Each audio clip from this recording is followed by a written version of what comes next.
대한민국 축구 또 이야기가 좀 떠들썩하죠. 네, 그 이야기를 또 안 할 수가 없죠. 내분 상황이 드러났죠. 대표팀 주장인 우리 캡틴 손흥민 선수가 또 그 아래 9살 아래이더라고요. 이강인 선수와 멱살잡이하고 주먹다짐했다. 뭐 이런 기사들이 불협화음이 아니라 오늘날 시대 정신이 부딪힌 것 같다는 생각을 해보게 되었습니다. 되게 깊지 않습니까? 어떻게 두 선수가 싸운 걸 시대 정신이랑 만나서 한번 같이 생각해 보면 좋겠습니다. 팀의 주장인 손흥민 선수의 리더십 그리고 그에 따른 권위가 동등한 국가대표라는 선수로서 자율적인 팀의 팀원으로서의 이제 자유가 충돌한 거죠. 권위와 개인의 자유가 부딪힌 겁니다. 요즘 우리 사회에서 겪고 있는 사회적 갈등이 우리가 인식하든지 인식하지 못하든지 포스트 모던 시대의 그 사조를 정신을 영향을 받으면서 살아갈 수밖에 없는 상황에 있습니다. 포스트 모더니즘은 그 모더니즘이라는 개념을 먼저 좀 이해해야 되는데요. 전통과 그런 어떤 질서, 그런 기준들이 명확하게 세워져 있는 그런 시대입니다. 그래서 그것이 권위 있게 다루어지고 또 통일성과 총체성을 중요하는, 공동체를 더 중요하는 그런 시대였었던 겁니다. 사실 중세 시대부터 원래 이렇게 좀 설명을 해야 되는데 그거는 좀 패스하고, 사회적으로는 그래서 모더니즘 시대에는 사회적으로 권위자를 인정하고 절대선과 절대 진리들을 이렇게 받아들이는 시대였습니다. 그걸 좀 강요하는 시대였던 것이죠. 그러면서 이런 질서와 기준을 세울 수 있는 그 자리에 사람들이 서서 그것을 그 자리에 있는 사람이 권력을 갖게 되는 약간 그런 구조였던 것이죠. 그래서 20세기 후반 1900년대 말까지만 해도 학교에서 선생님은 절대적인 존재였잖아요. 제가 학교 다닐 때만 해도 선생님은 되게 막 엄청 괜히 뭐 말 대답하고 이렇게 할 수 있는 존재가 아니었잖아요.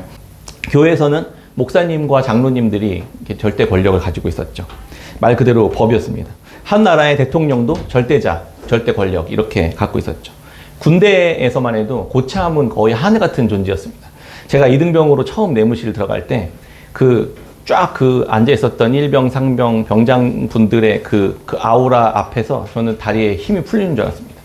회사에서 상사는 나의 승진이나 나의 어떤 그 월급을 받게 하고 못하고를 결정할 수 있을, 내 생명의 목줄을 쥐고 있을 만큼 권력을 쥐고 있는 시대였잖아요.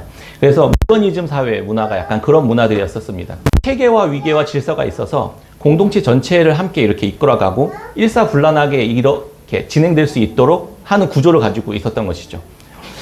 근데 반대로 심각한 단점이 있었습니다. 억압과 차별들이, 갑질들이 계속 많이 벌어지고 있었던 것들 잘 아시죠? 국가적으로는 사회주의나 공산주의 같은 그런 전체주의 그런 시스템과 체제들이 계속해서 생겨나기 시작했었습니다. 국가적으로는 국민을 학살하고 짓밟으면서 착취하거나 대통령이 무소불위의 권력을 남용하던 된 기득권들을 포기하지 않기 위해서 계속해서 거짓과 어떤 폭력들이 만연해지는 그런 부작용들이 많이 있었던 것입니다. 공동체를 바르게 이끌어가도록 권위를 잘 사용하는 것보다는 무소불위의 권위를 가지고 갑질을 마음껏 일삼는 그러한 권위주의라는 부정적인 부분들이 많이 두드러지게 나타나는 시대였던 것이죠. 그로 인해서 반작용으로 21세기에 들어서면서 이 포스트 모더니즘의 바람이 불기 시작한 겁니다. 이런 절대의 질서, 이런 기준들에 반항하는 개인들이 막 튀어나오기 시작하는 것이죠. 그건 잘못된 것입니다. 불의한 것입니다. 이렇게 이야기하는 사람들이 나오기 시작합니다. 잘못된, 왜곡된 권위들을 끌어내려야 된다. 이렇게 이야기하고 부당한 일들에 대해서는 법으로 제재를 가해야 된다. 이런 것들이 생겨나기 시작했습니다. 그래서 인권, 평화, 자유 이런 개념들이 계속해서 더 많이 강요되고 주장되어지는 시대가 도래한 것이죠. 군대와 학교에서 폭력은 엄격하게 다스려지기 시작했었습니다. 가정과 사회에서는 여성들의 인권이 많이 신장되기 시작했었던 것이죠. 그래서 뭐 미투 운동들이나 여성 운동들이 활발하게 일어났던 시대였습니다. 약자들의 권한이 점점 더 높아지고 왜곡된 균형이 제자리를 찾아가는 것처럼 보였습니다.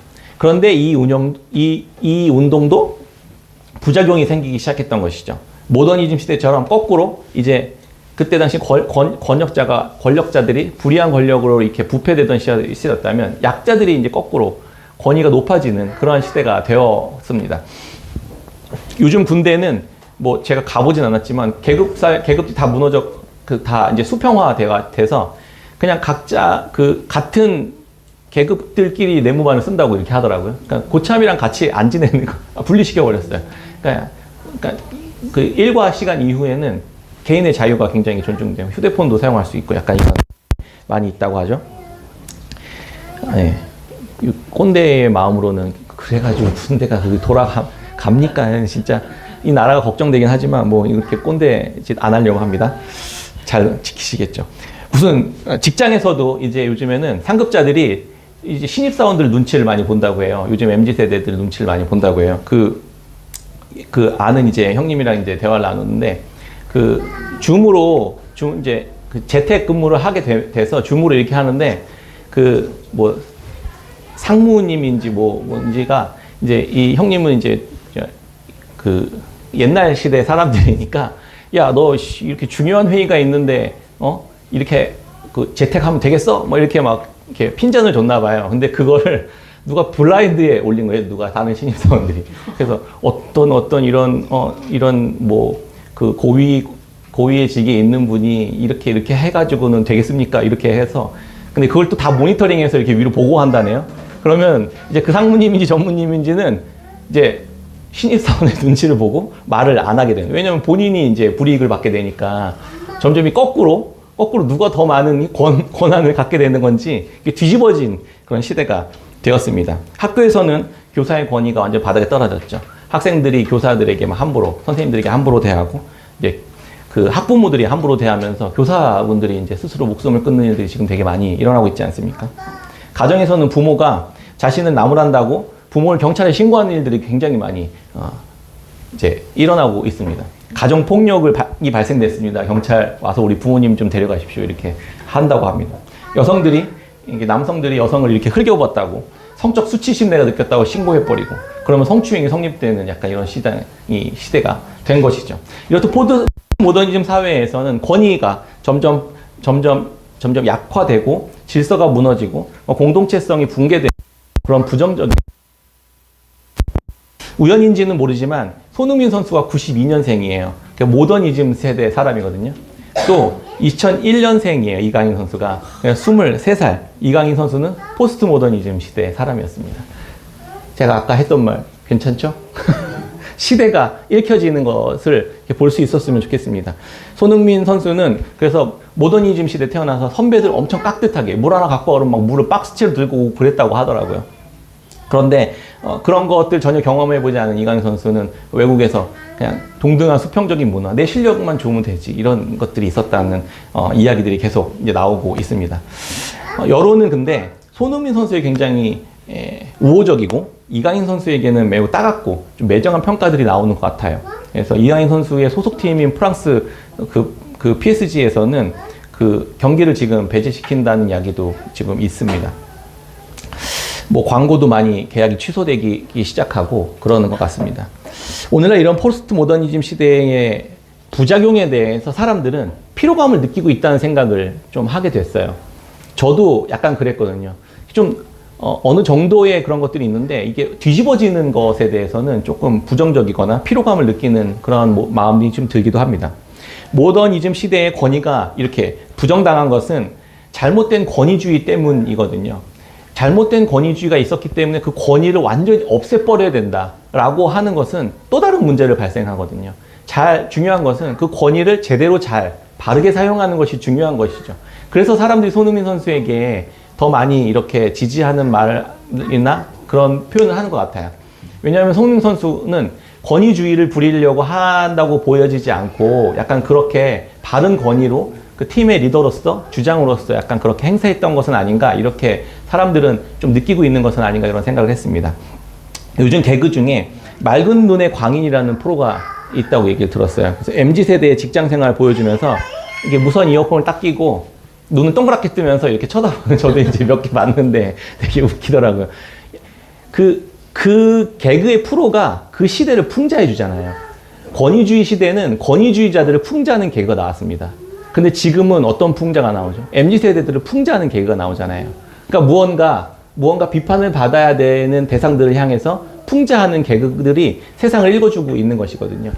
이어폰을 끼고 막 자기를 합니다. 그러면서 이제 선배, 왜 선배 직장 상사가 이렇게 와서 이거 빼라고 약간 이런 이 식으로 이렇게 해요.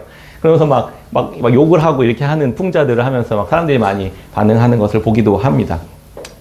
어쨌든 세상은 이렇게 양극단으로 계속 왔다 갔다 하면서 계속 여기 치우쳤다 저기 치우쳤다 하는 일들을 반복합니다. 갈라지고 싸우고 분열되는 것이죠. 내가 더 권위를 가져야만 한다는 그런 주장들이 계속 팽배하게 그 세대 간에 왔다 갔다 하면서 그렇게 반영되고 있는 것 같습니다. 개인의 중요성과 공동체의 중요성이 충돌하면서 계속 오락가락 하는 것들을 세상은 그렇게 보여주고 있습니다. 절대 권위, 절대 권력이 필요하다. 그래야 공동체가 리더의 방향으로 함께 나아갈 수 있다는 생각들이 많이 중요해지는 그런 시대가 다시 돌아오는 것 같습니다. 개인보다 공동체성을 중요시 했습니다. 그랬더니 인간은 그것을 권위주의로 갑질을 하면서 인권을 심각하게 침해시켜 버렸습니다. 그랬더니 이를 아예 반대로 와서 해치시켜 버린 것이죠. 그러한 시대가 지금 우리를 살아가고 있는 지금 시대인 것 같습니다. 그러면 앞으로는 어떻게 될까요? 앞으로는 세상은 어디를 향해 가게 될까요? 다시 반대로 또 역전되는 그런 시대가 될까요? 역사는 그런 것들을 계속해서 반복해 왔었던 것입니다. 그러면 성경은 우리에게 뭐라고 이야기해 줄까요? 어떤 방식으로 공동체를 이루어가고 개인의 그런 존중은 어떻게 받아줘야만 하는지를 이야기해 주고 있습니다. 과거에는 교회에서도 카리스마 있는 리더십이 굉장히 인기가 있었고 요즘에는 그런 분들보다 따뜻한 리더십들이 더 많이 선호되는 것 같습니다. 누구나 우리 모든 사람들은 다 공동체를 이루며 살아가고 공동체에 속해 살아갑니다. 거기에서 공동체를 이룰 때 리더나 지도자는 굉장히 중요한 역할을 하는 것이죠. 지도자 한 사람 잘못 만나면, 리더 잘못 만나면 그를 따르는 공동체는 함께 얼마나 고통스러운 일을 당하는지 우리는 너무나도 잘 알고 있습니다. 반대로 한 지도자를 잘 만나면 그를 따르는 공동체는 또 행복하고 복되게 되는 것이죠. 그런 의미에서 깨끗한 샘 교회의 목사로서 대단히 큰 부담감을 느끼고 있습니다. 물론 우리의 담임 목사님은 예수 그리스도이십니다. 우리는 예수 그리스도를 따르는 자들입니다. 저는 함께 또 그 길을 가는 그냥 앞에 서 있는 자일 뿐입니다. 그래서 저는 그런 탁월한 어떤 리더십이나 이런 것들이 없으면서도 또 주장의 자리에 있는 것 같아서 굉장히 큰 부담이 많이 돼요. 그래서 그래도 죄송한 마음이 좀 듭니다. 그래도 근데 또 생각해 보면 이단이나 사이비가 아니어서 얼마나 감사합니까? 그냥 하나님이 정말 나를 이단이나 사이비의 리더를 만나지 않게 하신 것만으로 너무 감사하다. 약간 이렇게 생각하면서 우리 서로 격려하며 갔으면 좋겠습니다. 목사뿐 아니라 교회 어른이 되는 이들은 우리의 목자 되시는 예수 그리스도의 성품을 닮은 그 지도력과 그 복음에 합당한 생각을 갖고 삶으로 살아가는 지도자들로 우리의 믿음의 선배들로 우리 여러분들은 함께 성장해 가야만 합니다. 교회에서 리더를 세울 때 무엇을 보아야 할까요? 세상에서는 성공하고 돈 많고 높은 지위에 있는 사람들을 또 높은 자리에 그렇게 세우는 교회에서는 그렇게 세우면 안 됩니다. 그것이 기준이 되면 안 되고 예수 그리스도를 닮은 성품, 그분의 정직하고 진실한 마음, 신실한 태도들을 그 사람이 가지고 있는가가 교회의 리더, 지도자로서 봐야 할 굉장히 중요한 덕목입니다. 그렇지 않으면 교회가 세상처럼 계속해서 분열될 가능성이 너무 크기 때문입니다. 사도 베드로는 이 베드로 전서를 통해서 마지막 이제 5장 하반부, 이제 맨 뒷부분에 교회를 향해 지도자들 향해 권면하고 복음에 따라 어떻게 살아야 되는지를 이야기해 줍니다. 베드로전서 5장 1절 우리 같이 한번 읽어볼까요? 자신이 그리스도의 고난의 증인이며 장차 나타날 영광에 참여할 자다라고 소개해주고 있습니다. 베드로 사도는 교회 지도자는 우리 모두의 본이 되시기 위해 하나님께서 친히 양떼들의 목자로 오셨던 예수 그리스도를 바라보도록 합니다. 자기도 예수 그리스도를 따라가고 너희들도 여러분들도 예수 그리스도를 동일하게 따라가야만 합니다. 이렇게 이야기하고 있는 겁니다. 예수님이 오셔서 무슨 일을 하셨죠? 예수님이 오셔서 그렇게 고난의 증인이 되어주셨잖아요. 그리고 장차 나타날 영광에 참여하신 자로 우리에게 서 계십니다. 그러면 베드로는 어떤 역할, 어떤 모습으로, 어떤 방식으로 예수 그리스도를 따라야만 하는지 교회 리더가, 지도자는 이야기해 주는 것이죠. 예수님을 바라보도록 계속 얘기해 주고 있는 것입니다. 예수 그리스도께서 자신의 제자들을 어떻게 목양하셨는지, 베드로전서 5장까지 이야기를 쭉 이제 같이 나누면서 말하고 있었습니다. 예수 그리스도의 양무리인 교회가 그분의 사랑과 보호를 받도록 하시기 위해 무고한 고난을 받으신 그것이 예수 그리스도께서 보이셨던 모습이었습니다. 그리고 십자가에 죽으시고 부활하셔서 영광에 참여하셨죠. 하나님 보좌 우편에 앉으셨습니다. 그게 예수님이 보이신 방식이었습니다. 베드로는 수제자로서 예수님이 맡기신 교회를 같은 방식으로 걸어가야만 한다고 당부하고 있는 것입니다. 그리스도의 인격을 따라 살아가는 것이죠. 오늘 본문은 목양에 관한 본문입니다. 그래서 장로들은 오늘날 교회 제도 속에서 듣는 그런 그러니까 우리 교회에서 듣는 그런 장로들이 아니에요. 이때 당시의 장로는 좀 다른 느낌이었습니다. 지금 장로님 무슨 벼슬이나 무슨 영예의 자리를 얻는 것 같은 느낌이잖아요. 그런데 이때 말씀이 기록된 초대교회 당시의 지도자가 된다는 것은 굉장히 부담스러운 일이었습니다. 자신의 시간과 물질을 사용해서 성도들을 한 사람 한 사람 돌보는 그 목양의 역할들을 감당해야만 했고, 당시 로마 사회에서는 교회가 인정받는 단체가 아니었거든요. 어떻게 보면 좀 무시당하고 차별당하고 박해받는 단체의 리더가 된다는 것은 그래서 굉장히 부담스러운 일이었습니다. 그런 의미에서 장로가 된다는 것은 좀 입장이 좀 다를 수 있겠죠. 장로는 그래서 교회의 연장자나 어른들을 지칭하는 단어로 사용되었습니다. 그냥 교회의 어른들이요. 교회 공동체에서 어른들이 리더로서 장로로서 보여야 될 방식이 바로 그리스도께서 목자로 행하신 그 성품들을 드러내고 그것으로 목양을 하는 방식이어야만 한다라는 것을 이야기해주고 있었던 것이죠. 예수님께서 목자로서 양떼인 교회를 위해서 십자가를 지신 것처럼 자기 십자가를 지는 방식이어야만 한다라는 것을 얘기해주고 있는 것입니다. 5장 2절 3절 제가 읽어드리겠습니다. 너희 중에 있는 하나님의 양 무리를 치되 억지로 하지 말고 하나님의 뜻을 따라 자원함으로 하며 더러운 이득을 위하여 하지 말고 기꺼이 하며 맡은 자들에게 주장하는 자세를 하지 말고 양무리의 본이 되라. 아멘. 세 가지 방식으로 이야기해 줍니다. 그 예수님을 따라가는 것, 십자가를 진다는 것이 무슨 의미인지, 장로들이 무슨 의미인지를 세 가지 방식으로 얘기해 주는데, 첫 번째는 억지로 하지 말아야 된다는 겁니다. 두 번째는 물질적인 그런 더러운 이익을 취하기 위해서 장로, 리더가 되면 안 된다라는 것입니다. 세 번째는 양무리 위에 군림하는 자세로 하지 말아야만 한다, 이렇게 이야기해 주는 것이죠. 한 개씩 살펴보겠습니다. 첫 번째, 억지로 하지 말아야 됩니다. 하기 싫은데 억지로 하는 거, 그거 하지 말라는 겁니다. 그건 어른으로서 적절하지 않은 방식이고 마음이고 태도라는 거죠. 스스로 자발적으로 하는 마음은 하나님께서 부르신 부름의 영광과 기쁨에서 나오는 것이거든요. 아, 나 같은 자를 이 리더의 자리에 세우셨어? 어른의 자리에 세우셨어?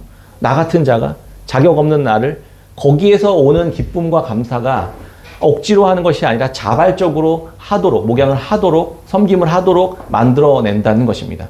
그 기쁨이 없으면 당연히 억지로 하게 되겠죠. 그러니까 무언가 어떤 일을 행하기 이전에 그 마음의 중심과 동기가 하나님의 복음과 그 은혜와 기쁨 안에서 나오는지를 늘 확인해야만 한다는 것입니다. 이 일을 하지 않으면 하나님께 벌을 받는 거 아닌가?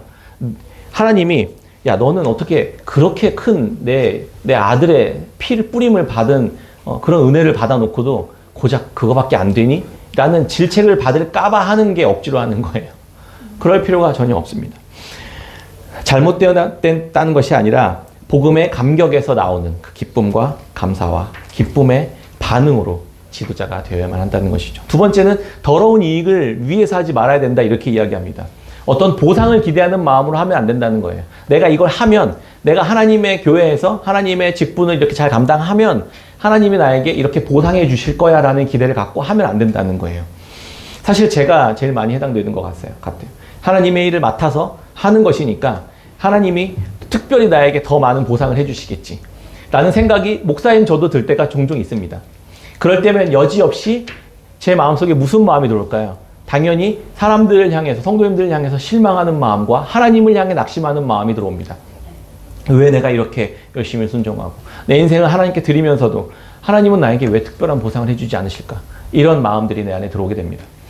하나님과 성도님들을 향한 원망이 내 안에 자리 잡게 되는 것이죠. 그럴 때마다 우리는 어떻게 해야 됩니까? 다시 그리스도께로 나아가야 됩니다. 의로우신 주께서 아무런 대가 없이 불의한 나를 위해 자신의 생명을 내어주신 이 본질적인 이 풍성한 선물, 그 내가 이미 받은 이 영원한 생명에 대해 다시 깊이 들어가야만 하는 것입니다. 그럴 때 비교할 수 없는 이 영원한 생명과 보상이 이미 나에게 주어졌다는 사실들을 주님께서 알게 하실 때 내가 더 이상 어떤 것을 위해서 어떤 보상을 기대하는 마음으로 섬기고 수고하는 일들을 하지 않도록 되는 것이죠. 세 번째는 굴림이 아닌 본이 되어야만 한다, 이렇게 이야기해 주고 있습니다. 세상은 누구나 다른 사람들 위에, 다른 사람들을 굴림하고 다른 사람들 위에 앉으려고 하는 욕망으로 가득한 것이죠. 그게 죄악된 인간의 마음의 본질입니다.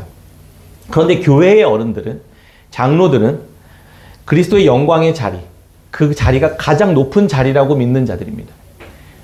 우리가 지금까지 베드로는 십자가를 지는 짐으로써 불의한 고난을 받고 하나님을 기억하면서 참는 것이 예수 그리스도를 따라 구원에 이르는 길이다라고 계속 반복해서 이야기해 줬었죠. 교회의 지도자는 다른 사람들 위에 군림하는 것이 아니라 인간의 그 근본적인 욕망, 내가 저 사람들보다 내가 높은 자리에 앉아야겠다라고 하는 그 근본적인 욕망을 십자가 앞에 죽이고 그리스도께서 보이신 그런 방식대로 다른 이들을 섬기는 것. 그 삶의 방식이 예수 그리스도께서 계신 그 높은 자리에 이르는 것이라는 것을 믿는 자들이 그 길을 따라 해갈 수 있는 것입니다. 군림하려는 자세가 아니라 본을 따라 행하는 자세로 드러날 수 있게 되는 것입니다. 그걸 믿어야만요. 이 방식이 예수님이 계신 높은 자리에 나를 이르도록 하시는 것이구나라는 것을 믿어야만 십자가 지는 삶, 순종하는 삶, 자신을 낮춰 다른 사람들을 섬기는 삶을 살아갈 수 있게 된다는 것입니다.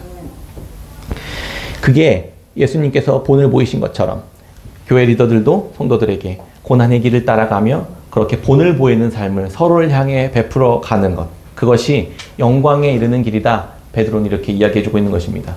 베드로전서 5장 4절에 함께 읽어볼까요? 5장 4절입니다. 시작.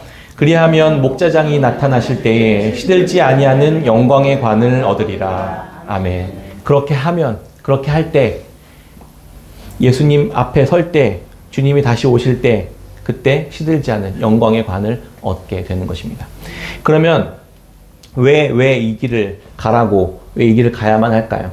베드로는 자신에게 본을 보이신 예수 그리스도께서 자기에게 하셨던 말씀을 떠올렸을 것입니다.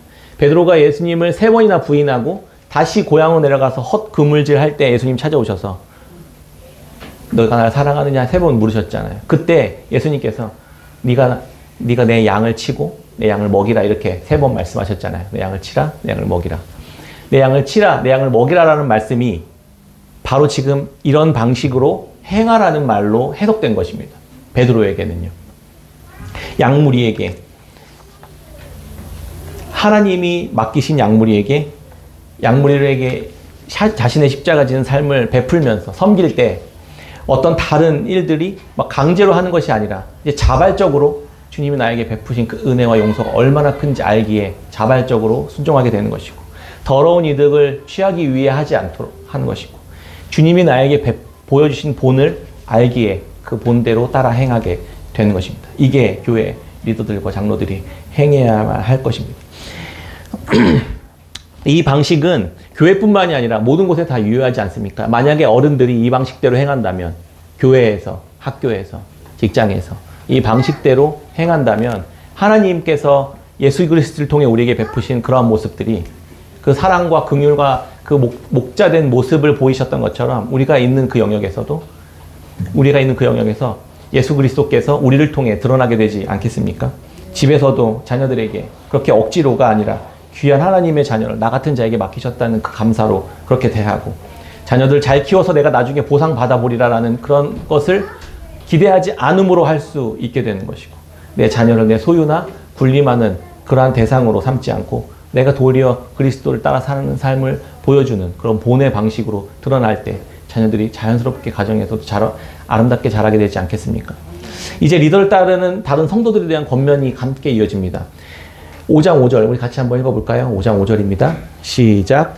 젊은 자들아, 이와 같이 장로들에게 순종하고 다 서로 겸손으로 허리를 동이라. 하나님은 교만한 자를 대적하시되 겸손한 자들에게는 은혜를 주시느니라. 아멘. 여기서 젊은 자들은 누구를 말하는 것일까요? 교회에서 장로들보다 나이가 어리거나 그런 집사들이나 회심한 지 얼마 안 된 초신자들 대상으로 이야기하는 것 같습니다. 영적으로도 좀 어린 그러한 자들을 이야기하기도 합니다. 장로들이 다스릴 때 순종해야만 하는 그러한 모든 성도님들 다 대상으로 말하는 것이죠. 이들에게 요구되는 것이 겸손과 낮추는 것이다. 이렇게 정리해 볼 수 있겠죠. 겸손입니다. 그리고 자기 자신을 낮추는 것이 이들에게 요구되는 것입니다. 젊은 자들에게요. 장로들이나 어른들이 마주한 죄나 유혹은 권위를 잘못 사용하는 것이 유혹이에요. 잘못 사용하게 되는 것이 유혹인데 젊은 자들에게 유혹은 마땅한 권위에 대해서 순종하지 않게 되는 것이 유혹이거든요. 내가 교만해지는 거죠. 아, 내가 저 사람 말 왜 들어야 되는데? 네가 나보다 잘한 게 뭐가 있다고? 잘난 게 뭐가 있다고? 내가 더 뛰어난데? 라는 생각들이 오히려 주의해야 될 부분이다. 이렇게 이야기하고 있는 것입니다. 젊은이들은 어른들을 그래서 비난하기가 쉽습니다. 더러운 이득을 위한 행태나 잘못된 권위주의나 위선이나 본을 보이지는 않으면서 말로만 계속 이야기하는 그 어른들을 볼 때 젊은이들은 비난하고 비판하기가 쉽죠. 그런데 지적하고 손가락질하기보다 본을 보이지 않더라도 그래도 순종하라 이렇게 지금 말씀은 가르치고 있는 것입니다. 베드로는 젊은이들에게도 동일하게 자기 십자가를 지는 삶을 요구하고 있는 것입니다. 죽기보다 싫은 그 권위에 순복하는 것이 너무나도 어려운 일이죠. 그 자아가 십자가에 못 박혀야만 가능한 일이기 때문입니다. 권위자에게 순종하는 것, 자신을 낮출 수 있게 되는 것은 예수님 앞에 나아가서 동일하게 젊은이들도 예수님 앞에 나아가서 나 같은 자를 용서하시고 용납해 주시고 나에게 생명을 주신 예수 그리스도의 은혜 가운데 있을 때 내가 자기 자신을 낮추고 바른 권위에 순복할 수 있게 되는 것이기 때문입니다. 왜 이 둘 다가 가지고 있는 그 본질적인 것이 있습니다. 본질적인 것이 염려입니다. 염려. 이들은 둘 다 왜 이런 유혹에 넘어질까요? 권위자들은 불의한 권위를 불의한 이득을 탐하면서 왜 권위를 막 함부로 하고 왜 군림하는 자세로 하고 억지로 하고 이렇게 할까요? 염려 때문입니다. 왜 젊은 자들은 마땅한 권위에도 순종하지 않을까요? 염려 때문입니다. 어떤 염려일까요? 그것은 그리스도께서 말씀하시고 본을 보인 대로 순종하는 삶을 내가 살아갈 때 내가 마땅한 대우를 받지 못할 것이라는 염려 때문입니다. 내가 이대로 십자가만 지다가 바보처럼 그냥 끝나는 삶이 되는 것은 아닐까? 라는 염려 때문입니다. 어른들은, 장로들은 내가 더 높은 자리에 앉지 못하게 되는 것은 아닐까? 이렇게 바보처럼 살다가 라는 염려 때문에. 젊은이들은 내가 스스로 높은 자리에 앉아야 되겠다는 염려 때문에. 그러지 않으면 하나님께서 날 높이시지 않을 것 같은 염려 때문에 이 둘 다 염려 때문에 지금 이렇게 이런 위험한 행동들을 하게 되는 것입니다. 이 땅에서 비록 내가 낮아져서 섬기는 그런 십자가의 삶, 그것만 남는다고 하더라도 두 부류에 있는 사람 모두 다 하나님 보좌에 앉아 계신 예수 그리스도의 자리까지 높아지게 될 수 있다는 것을 믿음으로 믿어야만 한다는 것입니다. 아무리 세상에서 실력이 좋고 똑똑하고 일을 잘하고 부자이고 헌신적이라 하더라도 자기의 이익과 자기의 유익만을 추구하는 사람은 결코 지도자가 될 수 없어야만 한다는 것입니다. 왜냐하면 우리 모두의 기준은 다 예수 그리스도이기 때문입니다. 교회 지도자는 낮아져 겸손해져야만 합니다. 지난날 저도 굉장히 많은 그 젊은 이들에게 말하시는 것처럼 저도 젊었을 때 굉장히 많은 이런 과오를 범했던 것 같아요. 그때 돌아보면 그랬던 것 같아요. 내가 저들보다 모자란 게 없다고 생각하는 그 교만, 높아진 생각. 나보다 더 낫지도 못한 사람이 또 높은 권위자의 자리에 있다고 생각하는 그 마음이 교만한 마음입니다. 그러면 어떻게 행동하게 되냐면 강제로 끌어내리려고 하는 것이죠. 그리고 강제로 내가 그 자리에 앉으려고 하는 것이죠. 왜? 내가 높아짐을 받지 못하게 될까 봐. 그래서 말씀은 이렇게 이야기합니다.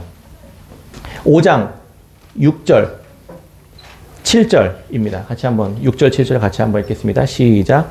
그러므로 하나님의 능하신 손 아래서 겸손하라. 때가 되면 너희를 높이시리라. 너희 영혼을 다 주께 맡기라. 이는 그가 너희를 돌보시리라. 아멘.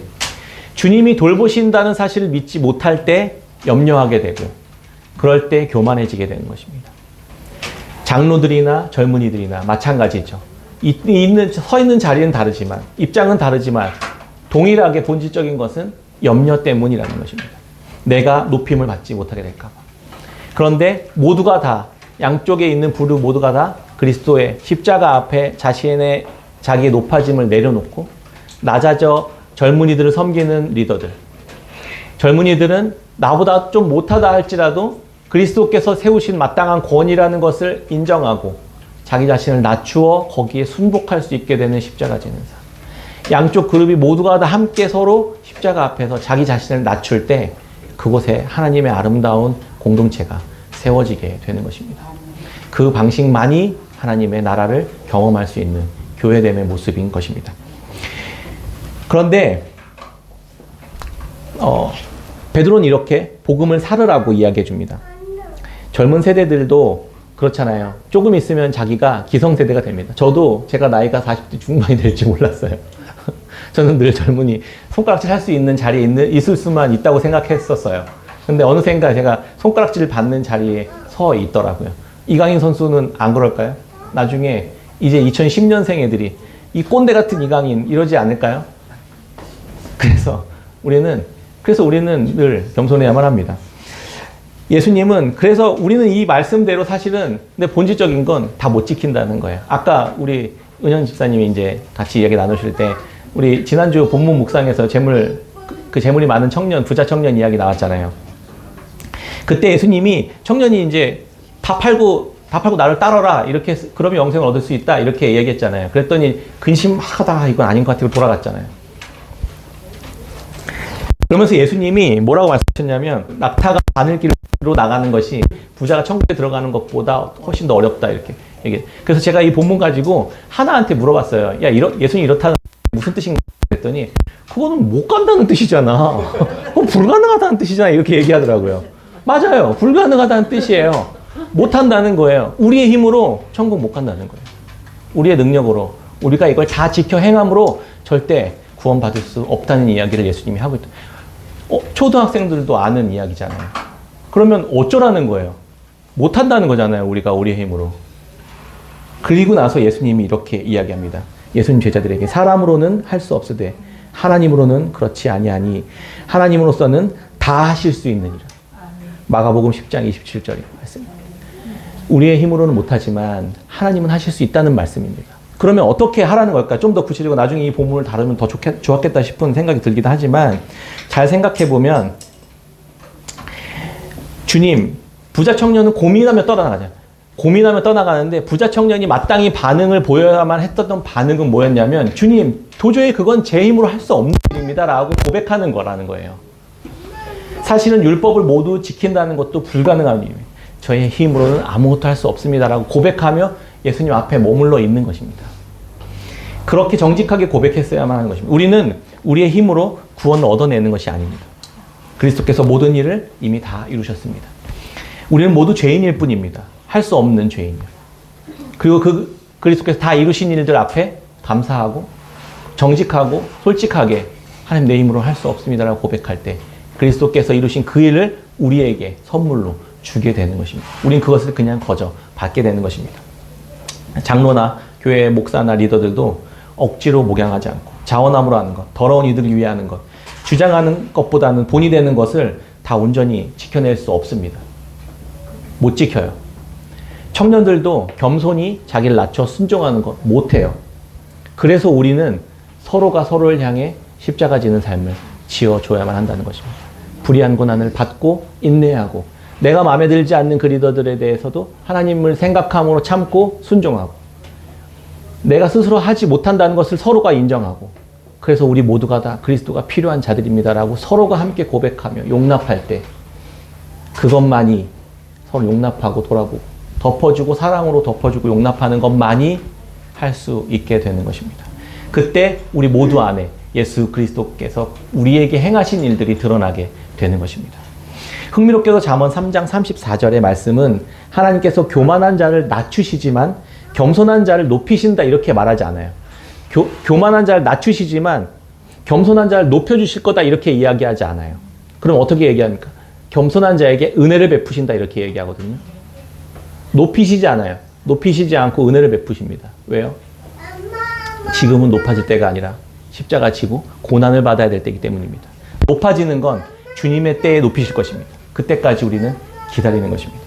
주님, 제 힘으로는 불가능합니다. 어른들에게 주께서 세운 질서를 따라 앞선 권위자에게 순종하는 거 내가 도저히 못하겠습니다 라고 고백할 때, 자기가 그 하극상을 하고 용서를 고백할 때 어른들은 그걸 감당하고 받아주는 것이죠.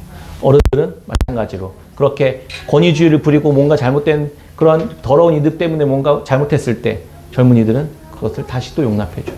서로가 서로를 용납해주는 이런 방식을 통해서만이 하나님의 나라가, 아름다운 공동체가 드러나고 앞으로 전진해 갈 수 있게 되는 것입니다. 교회는 이렇게 복음으로 세워지는 것입니다. 모두가 죄인입니다. 이 두 가지 사안이 모두가 다 예수 그리스도께서 보이신 방식이었습니다. 말씀을 맺겠습니다. 23살밖에 되지 않은 이강인 선수가 이대로만 놔두면 사실 선수 생명 끝날 수 있겠다는 생각이 들어요. 엄청나게 마녀 사냥도 당하고 또 엄청나게 공격을 당하지 않겠습니까? 그 멘탈 버틸 수가 없어요. 저는 이 선수가 왜 이렇게 됐는지 자기를 철저히 반성하고 정직하게 고백하고 마음을 낮추고 겸손해졌으면 좋겠습니다. 그리고 나머지 어른들이 그걸 용납해주는 그러한 성숙한 사회가 우리 대한민국이 되었으면 좋겠습니다. 그래서 이 좋은 선수를 잃어버리는 것이 아니라 이 선수가 더 좋은 어른으로 성장해 갈 수 있도록, 다음 캡틴이 될 수 있도록 우리가 그렇게 지지해주고 지원해주고 했으면 좋겠습니다. 자신도 돌아보고요. 전날 기사에서 유승민 그 탁구협회 회장이 아직 젊은 가혹하다는 느낌이 있다. 장래가 밝은 선수를 감싸주는 어른의 지혜도 필요하다라고 이야기한 인터뷰 기사가 나왔습니다. 이런 사회가 되었으면 좋겠습니다. 이런 쪽으로 갔으면 좋겠습니다. 마음에 안 든다고 낙인 찍고 다시 권위를 회복하려고 하거나 다시 약자라고 생각했던 사람이 갑질을 하는 그런 사회가 되는 것이 아니라 복음에 합당한 사회가 되어갔으면 좋겠습니다. 그러기 위해서는 교회가 먼저 일어나야만 합니다. 우리가 먼저 바른 리더십을, 또 바른 겸손의 삶을 회복해야만 합니다. 가정과 교회와 직장에서, 교회에서 그런 리더들이 잘 세워졌으면 좋겠습니다.